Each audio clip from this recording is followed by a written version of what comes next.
નમસ્કાર વિદ્યાર્થી મિત્રો, સદભાવના યુટ્યુબ ચેનલમાં તમારું હાર્દિક સ્વાગત છે। ધોરણ 11 કોમર્સ વિષય વાણિજ્ય વ્યવસ્થા અને સંચાલન, જેને આપણે ટૂંકમાં BA તરીકે ઓળખીએ છીએ, એના આપણે આજે ચેપ્ટર નંબર 1 ધંધાનું સ્વરૂપ, હેતુ અને કાર્યક્ષેત્ર વિશે માહિતી મેળવશું। વિદ્યાર્થી મિત્રો, ધોરણ 10 અને ધોરણ 11માં થોડોક તફાવત હોય છે। ધોરણ 10ની અંદર તમારે રેગ્યુલર સામાજિક વિજ્ઞાન છે, વિજ્ઞાન અને ટેકનોલોજી છે, મેથ્સ છે, આ બધા વિષયોનો પરિચય હશે। પણ ધોરણ 11માં કોમર્સ જે છે એની અંદર તમારા અમુક વિષયો થોડાક અલગ હશે, જેવા કે વાણિજ્ય વ્યવસ્થા અને સંચાલન, વાણિજ્ય પત્ર વ્યવહાર, અર્થશાસ્ત્ર, આવા બધા વિષયો તમારે હવે ભણવામાં આવશે। તો એમાંનો જ એક વિષય છે વાણિજ્ય વ્યવસ્થા અને સંચાલન, જે ધોરણ 11માં થિયરિકલ સબ્જેક્ટ છે, જેના વિશે આપણે માહિતી મેળવશું કે આ વિષય છે એની અંદર આપણે શું ભણશું। તો એમાં જ ચેપ્ટર નંબર 1 છે ધંધાનું સ્વરૂપ, હેતુ અને તેનું કાર્યક્ષેત્ર। હવે આપણો આખો વિષય છે વાણિજ્ય વ્યવસ્થા, એ ધંધાની આસપાસ જ આપણને સમજૂતી આપતો હશે કે ધંધો કોને કહેવાય, અથવા તો ધંધો છે એની સ્થાપના કેવી રીતે કરી શકાય છે, આને લગતો આપણો આ વિષય છે। તો એમાં જ આપણો સૌથી પહેલો પાઠ છે ધંધાનું સ્વરૂપ। મિત્રો, ધંધાને સમજતા પહેલાં આપણે અર્થતંત્ર અથવા તો દેશની અંદર જે પ્રવૃત્તિઓ થાય છે, જે કામો થાય છે માણસો દ્વારા, એનો પરિચય મેળવવો પડે છે, ત્યારબાદ જ આપણે ધંધાને સમજી શકીએ છીએ। મિત્રો, હું તમને એમ વાત કરું કે તમારી આજુબાજુ જે આડોશી પાડોશી રહે છે એ કંઈક ને કંઈક તો કામ આખા દિવસ દરમિયાન કરતા તમને જોવા મળતા હોય છે। તો તમે જાણતા હશો કે શું કામ કરે છે। અમુક માણસો રોજ સવારમાં નોકરી ઉપર જતા રહેતા હોય છે, અમુક માણસો મજૂરી ઉપર જતા રહેતા હોય છે, અમુક માણસો મમ્મી છે તો મમ્મી ઘરમાં રસોઈ બનાવતી હોય છે। તમે આવું જોતા હશો કે માણસો દ્વારા કંઈક ને કંઈક કામ થતા હોય છે। તો મિત્રો, આપણે જો એ કામને વહેંચવા હોય કે આ કામને આ કહેવાય, આ કામને આ કહેવાય, તો આપણે કેટલા પ્રકારમાં વહેંચી શકાય છે। તો કામ એટલે એને બીજા અર્થમાં આપણે પ્રવૃત્તિ કહી શકાય। તો પ્રવૃત્તિ એટલે કે કામના પ્રકાર છે ખાલી 2। એક છે આર્થિક પ્રવૃત્તિ એટલે કે આર્થિક કામ, અને બીજું છે બિનઆર્થિક પ્રવૃત્તિ એટલે કે બિનઆર્થિક કામ। તો મિત્રો, કામ કે પ્રવૃત્તિના 2 પ્રકાર છે, આર્થિક અથવા અને બીજું છે બિનઆર્થિક। આર્થિક પ્રવૃત્તિ એટલે શું અને બિનઆર્થિક પ્રવૃત્તિ એટલે શું, આજનો આપણો આ લેક્ચર એના ઉપર બનેલો છે। તો મિત્રો, યાદ રાખજો કે તમારી આજુબાજુ જે માણસો કામ કરે છે, જે પ્રવૃત્તિ કરે છે, એ કામ કર્યા બાદ જો એમને રૂપિયો અથવા તો પૈસો મળતો હોય તો આપણે એ કામ જે માણસે કરેલું છે એને કેવું કામ કહીશું? આર્થિક કામ। અને જે કામ માણસ કરે છે એના બદલામાં એને જો પૈસો ન મળતો હોય કામ કર્યા બાદનો, કે જેટલું એને કામ કર્યું હોય એનો પૈસો એને ન મળ્યો હોય, તો આપણે એને કહીશું બિનઆર્થિક કામ અથવા તો બિનઆર્થિક પ્રવૃત્તિ। તો સૌથી પહેલાં આપણે વાત કરીએ કામના પ્રકારની અથવા તો પ્રવૃત્તિના પ્રકારની। તો આર્થિક પ્રવૃત્તિ અને બિનઆર્થિક પ્રવૃત્તિ, આવા 2 પ્રકારના કામ હોય છે અથવા તો પ્રવૃત્તિ હોય છે। એમાં સૌથી પહેલાં આપણે આર્થિક પ્રવૃત્તિ વિશે વાત કરશું આજે। આર્થિક પ્રવૃત્તિ એટલે શું? તો એક નાનકડી એવી વ્યાખ્યા છે જે તમને પરીક્ષા દરમિયાન 1 ગુણની અંદર પૂછાઈ શકે છે કે આર્થિક પ્રવૃત્તિની વ્યાખ્યા લખો। તો આપણે એની વ્યાખ્યા છે 2 વ્યાખ્યા મેં લખેલી છે, જેના વિશે આપણે પરિચય મેળવશું। એમાં સૌથી પહેલી વ્યાખ્યા છે આર્થિક લાભ કે નાણાકીય વળતર મેળવવાના હેતુથી જે કામ અથવા તો પ્રવૃત્તિ કરવામાં આવે તેને આર્થિક પ્રવૃત્તિ કહેવાય। મિત્રો, માણસ દ્વારા એવું કોઈ પણ કામ થાય કે એ કામ કર્યા બાદ એને આર્થિક લાભ થાય। આર્થિક એટલે નાણાકીય લાભ થવો જોઈએ, પૈસો મળવો જોઈએ। હું કોઈ પણ કામ કરું છું, બદલામાં જો મને પૈસો મળતો હોય કામ કર્યાનો, તો એ જે મેં કામ કે પ્રવૃત્તિ કરી છે એને કેવી પ્રવૃત્તિ કહેવાય? આર્થિક પ્રવૃત્તિ કહેવાય। તો એની વ્યાખ્યા એકદમ સરળ છે કે આર્થિક લાભ અથવા તો નાણાકીય વળતર મેળવવાના હેતુથી કોઈ પણ આપણે કામ કરીએ તો એને આર્થિક કામ કહેવાય અથવા તો આર્થિક પ્રવૃત્તિ કહેવાય। જો આ વ્યાખ્યા તમને થોડીક અઘરી લાગતી હોય તો મેં બીજી એક વ્યાખ્યા બનાવી છે, એના વિશે વાત કરીએ। જે કામ કર્યાના બદલામાં શું મળે? નાણું મળે, તો તેને આપણે આર્થિક પ્રવૃત્તિ કહીશું। જે કામ કર્યાના બદલામાં આપણને પૈસો મળતો હોય તો એને આર્થિક પ્રવૃત્તિ કહેવાય. ઓકે, ખબર પડી ગઈ? હવે મિત્રો, માણસ છે શા માટે આર્થિક પ્રવૃત્તિ કરે છે, શા માટે એ કામ કરે છે?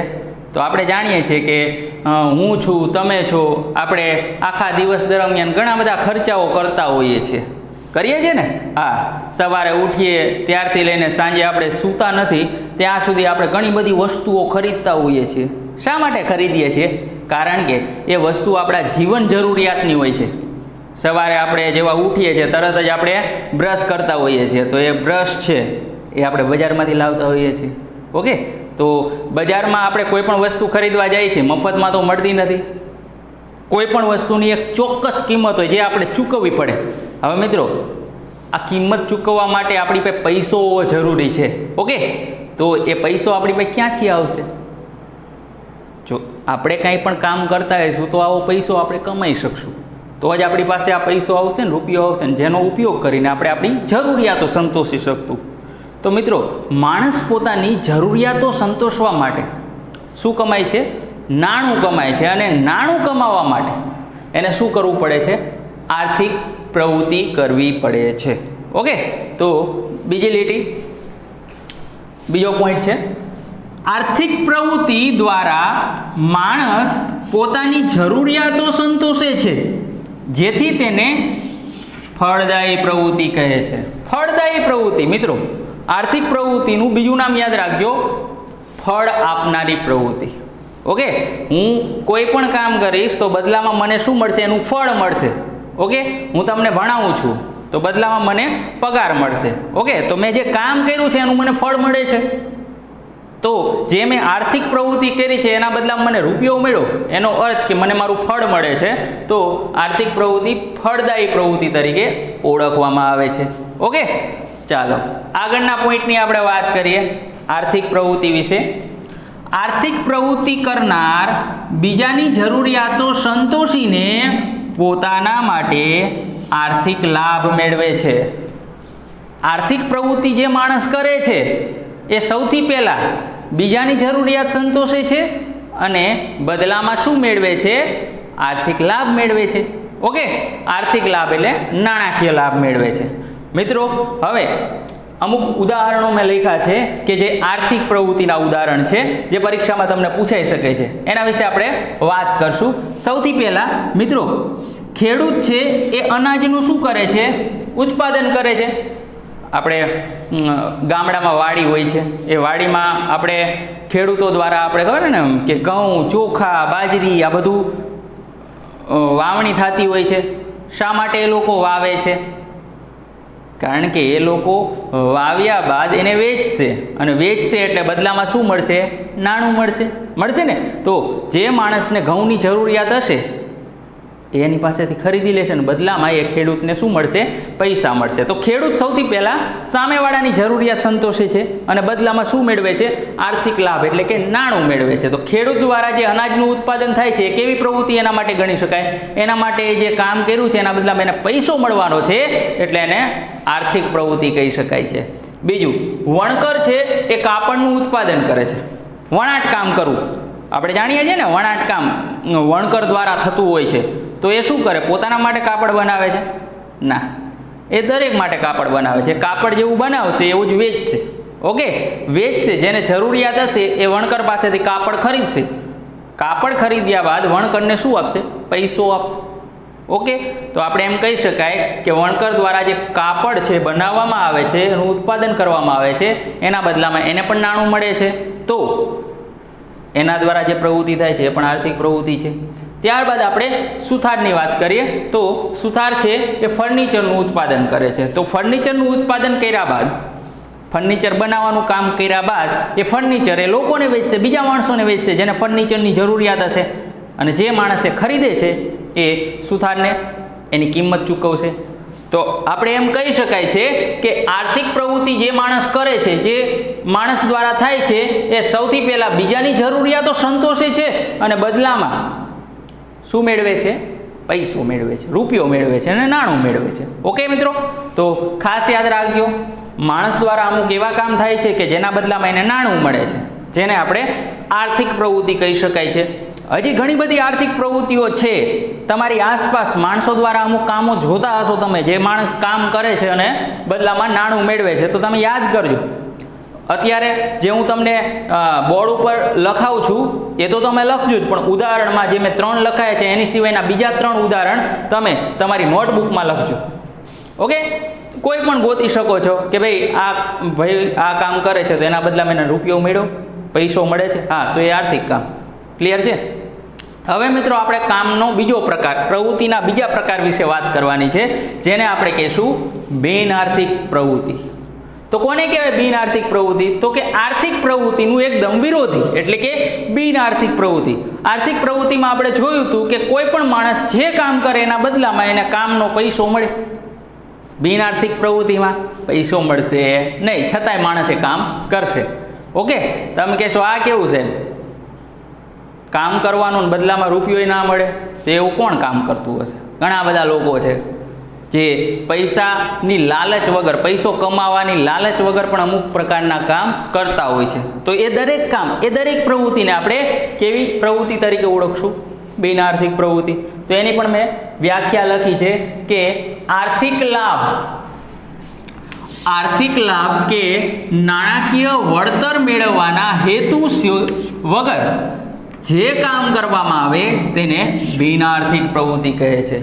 જે માણસ કામ કરે છે એ કામ કર્યાનો એને પૈસો ન મળે, એના વળતર તરીકે નાણું ન મળે એ કામનું, તો એ બિન આર્થિક પ્રવૃત્તિ છે.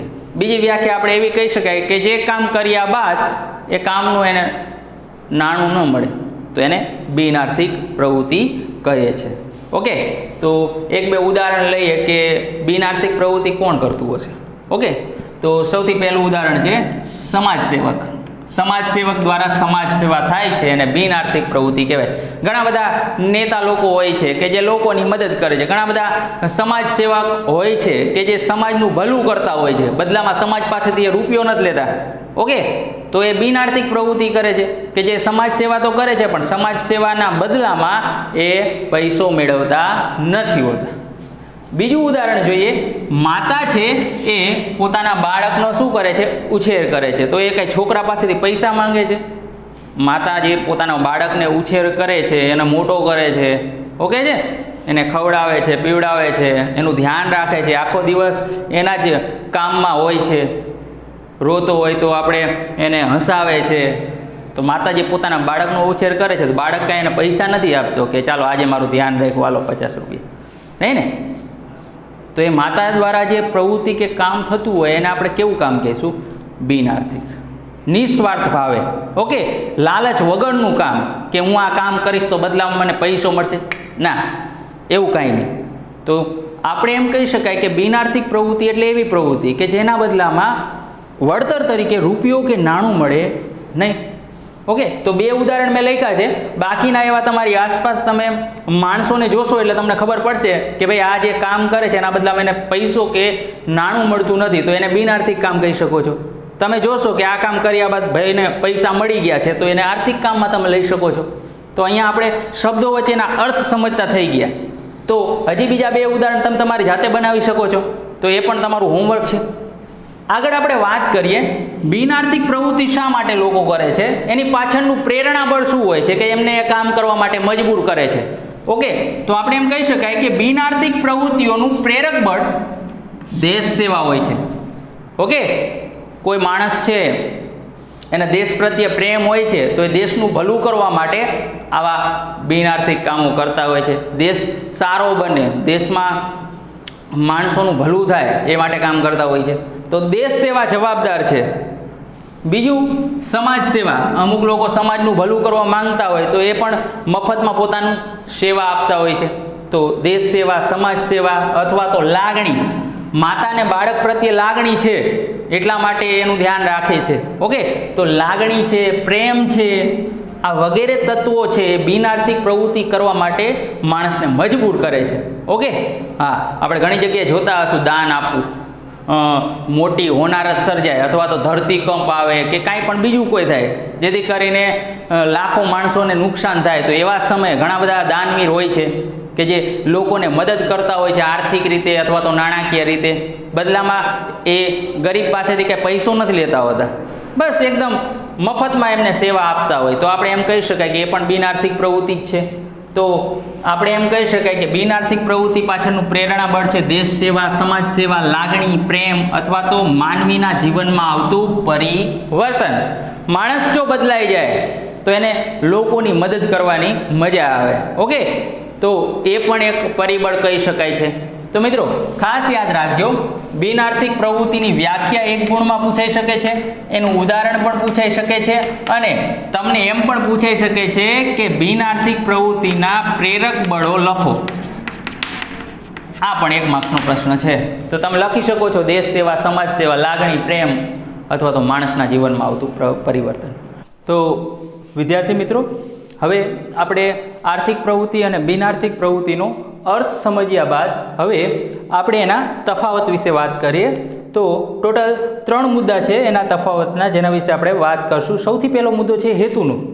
તો આપણે કીધું એમ કે આર્થિક પ્રવૃત્તિ છે એ કર્યા બાદ આપણો હેતુ શું રહે છે, તો કે આર્થિક લાભ કમાવાનો. હું કોઈ પણ કામ કરીશ, જો એ આર્થિક પ્રવૃત્તિ હશે તો બદલામાં મને આર્થિક રીતે શું થશે, લાભ થશે, પૈસો મળશે. તો આર્થિક પ્રવૃત્તિનો હેતુ છે આર્થિક લાભ મેળવવાનો. કોઈ પૂછે બિન આર્થિક પ્રવૃત્તિનો હેતુ શું હોય છે, તો કે શા માટે લોકો પૈસા નથી કમાતા અને છતાંય કામ કરે છે, અમુક એવા કામ કરે છે કે એના બદલામાં એને પૈસો નથી મળતો છતાંય એ કરશે, તો કે સમાજ સેવાના લીધે. સમાજ સેવાનો હેતુ હશે બિન આર્થિક પ્રવૃત્તિ પાછળ, દેશ સેવાનો હેતુ હશે, પ્રેમ હશે, લાગણી હશે, વગેરે હેતુને લીધે લોકો બિન આર્થિક પ્રવૃત્તિ કરતા હોય છે. તો હેતુ વિશે આપણે સ્પષ્ટતા કરી. બીજો મુદ્દો છે તફાવતનો અપેક્ષા. તો આર્થિક પ્રવૃત્તિ છે એ નફો, પગાર, ફી કે મહત્તમ સંપત્તિ મેળવવાની અપેક્ષાએ થતી પ્રવૃત્તિ છે. તમે મિત્રો અમુક ખાસ પ્રકારના કામ જોઈ લ્યો. માણસ છે એ ધંધો કરશે, તો ધંધો પણ એક પ્રકારનું કામ જ છે, ધંધો કરવો. કોઈ પણ વસ્તુનો તમે ધંધો કરી શકો છો. એ ધંધો કર્યા બાદ તમને શું મળે છે, તો કે નફો મળે છે. તો ધંધો જે કામ છે એના બદલામાં તમને નફો મળ્યો. ઓકે, તો નફો એટલે નાણું. હવે નફો મળે છે તો એ આર્થિક પ્રવૃત્તિ છે. ત્યારબાદ આપણે એમ કહીએ કે પગાર મળવો. તો તમે નોકરી કરો છો તો એક કામ છે, એ નોકરી કર્યા બાદ દર મહિને તમને શું મળે છે, પગાર મળે છે. તો કામના બદલામાં નાણું મળ્યું. તો આપણે એમ કહી શકાય છે કે આર્થિક પ્રવૃત્તિ છે એની અપેક્ષા શું હોય છે, તો કે નફા કમાવાની હોય છે, પગાર મેળવવાની હોય છે. કોઈ વ્યવસાયી વ્યક્તિ હોય છે તો એ પોતાના વ્યવસાયના જ્ઞાનના બદલામાં શું મેળવે છે, લોકો પાસેથી ફી મેળવે છે. તો ફી પણ એક પ્રકારનો પૈસો જ છે. ડૉક્ટર છે તો ડૉક્ટરે પોતાના દર્દીનું છે નિદાન કરે છે તો બદલામાં એની પાસેથી ફી મેળવશે. તો એ પણ એક આર્થિક પ્રવૃત્તિ જ કહી શકાય છે, ડૉક્ટરનું કામ. અથવા તો મહત્તમ સંપત્તિ મેળવવાની અપેક્ષા આર્થિક પ્રવૃત્તિમાં રહેલી છે. બીજું છે બિન આર્થિક પ્રવૃત્તિ કેવી અપેક્ષા રાખે છે, તો કે કોઈ માણસમાં દેશ ભાવના હોય, દેશ સેવા કરવાનો હેતુ હોય. તો આપણે એમ કહી શકાય કે દેશ સેવાની અપેક્ષા હોય છે અથવા તો સમાજ સેવાની અપેક્ષા રહેલી હોય છે. તો બિન આર્થિક પ્રવૃત્તિમાં પૈસા મેળવવાની અપેક્ષા નથી થતી, પરંતુ દેશ સેવા કે સમાજ સેવાની અપેક્ષાએ બિન આર્થિક પ્રવૃત્તિ થાય છે. ત્રીજી વાત કરીએ પ્રકારની, તો ખાસ યાદ રાખજો મિત્રો, અહીંથી આપણો ધંધાનો ખ્યાલ સ્પષ્ટ થશે કે ધંધો ક્યાંથી આવ્યો. તો યાદ રાખજો કે આર્થિક પ્રવૃત્તિ છે એના 3 પ્રકાર છે. પહેલો પ્રકાર છે ધંધો, બીજો પ્રકાર છે વ્યવસાય અને ત્રીજો પ્રકાર છે રોજગાર. આ 3 પ્રકાર છે આર્થિક પ્રવૃત્તિના. સમગ્ર આર્થિક પ્રવૃત્તિ છે એ આ 3 પ્રકારમાં વહેંચાઈ ગઈ છે. બિન આર્થિક પ્રવૃત્તિ છે એનો કોઈ પ્રકાર પડતો નથી. લોકોને મજા આવે એમ એ સમાજ સેવાનું કામ કરી શકે છે. ઓકે, તો મિત્રો આજ માટે આટલું. ધન્યવાદ.